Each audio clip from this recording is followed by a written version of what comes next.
So right now, joining us live is a true patriotic American, a man that I have been just absolutely proud to watch and follow his career over the years and help out wherever I could, who has taken direct fire, in fact, for his frank and blunt words on occasion. His name is John Bolton, former U.S. Ambassador to the United Nations. John is the current senior fellow at American Enterprise Institute. You read him in the Wall Street Journal and the National Review, and he is one of the more bombastic critics of the current administration. Also one of the more thoughtful ones, too. One of the more thoughtful ones. Yes, indeed, and more articulate as well. Ambassador, thank you so much for joining us live on Troopathon 2010. Well, thank you very much for inviting me. It's an honor to do it. I know that you've been watching the situation from your perch at the American Enterprise Institute. Do you have a few words that you'd like to share with us about the status of things in Iraq and Afghanistan and the support that we all have for our United States military? Well, I think we're going to be in a very difficult period in both countries here for the remainder of this year and on into the future. You know, in Iraq, troop levels, American troop levels, coalition troop levels are going to begin to come down, and I think that's going to put those who remain in an especially difficult position, because it's not at all clear that we have achieved all of our objectives, and I think the pressure and the risks and the dangers to those who remain are going to increase. So even though they've been there, we've been there a long time, this is not the time for us to turn away or forget about them. And I think what I just said about Iraq goes double for Afghanistan. Obviously a very difficult period for the troops there. Commander on the ground has just been replaced. They've got an outstanding new leader coming in, but whenever there's a change in command, there's a period of uncertainty that just adds to the tension that already goes with being in a very, very hostile combat environment. So I think it's really important that that we show support for the troops, and your effort today at the beginning of the 4th of July weekend is perfect timing. And as Melanie pointed out, you know, this is a purely nonpartisan effort, and yet with all the controversy going on around the troops and around the wars and around the president, the troops and their welfare get caught up in all that. They get lost in all that, John, Ambassador.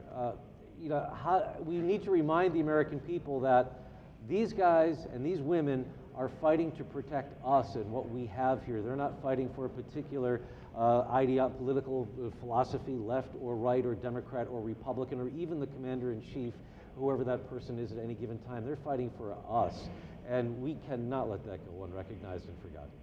No, and I think it's especially important because the terrorists all around the world, the Taliban and Al-Qaeda in Afghanistan, Al-Qaeda in Iraq, Al-Qaeda on the Arabian Peninsula, in Hezbollah and Hamas, are all watching.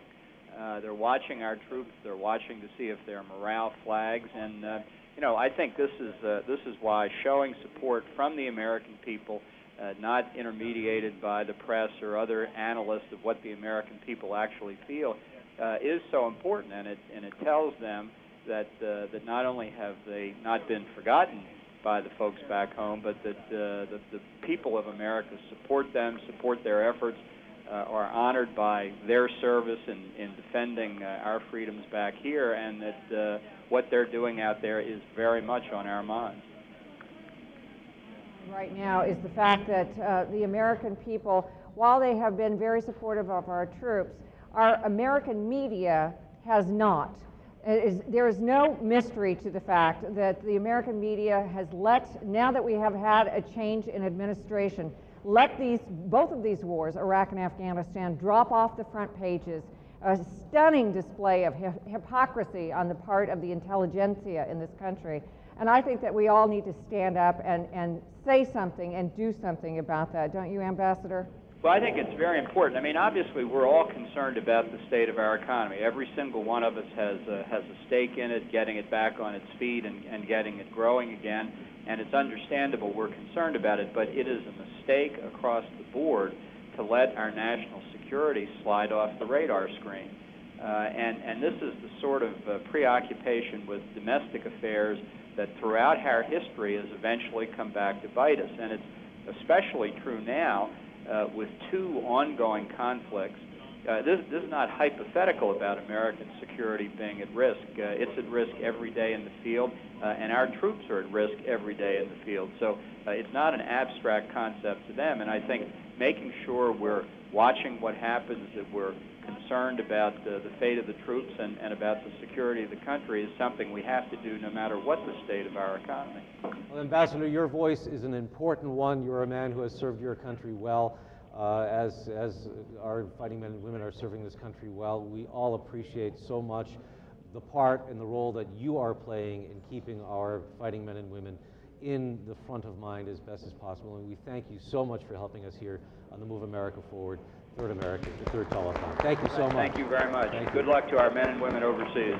And if you folks would like to help, once again, the telephone number toll free, and these are all tax-deductible donations, 866-866-6372. That's 866-866-6372, and Troopathon.org is where you'll find even more information. We've got a lot more to come, but right now we have a very special message for you.